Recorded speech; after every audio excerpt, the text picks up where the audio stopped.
আমরা শুধু কাজই করি, আমাদের কথা বললেই কাজের অজুহাত দেই।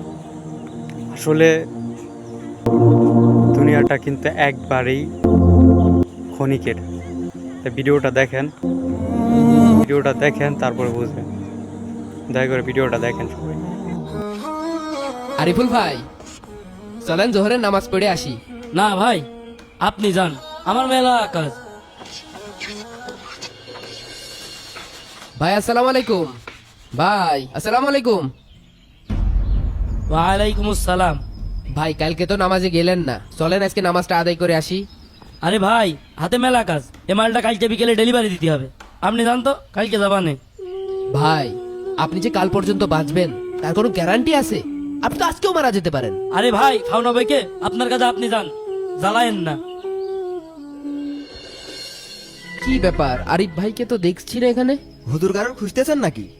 আপনাদের কারখানায় ওই যে আরিফ ভাই নামে একজন কাজ করতো না? আরিফ ভাই তো আর আসে না কাজে। কেন? কেন আপনি জানেন না?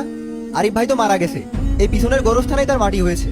ভালো মানুষ, রাত্রি খেয়ে ঘুমাইলো আর উঠলো না।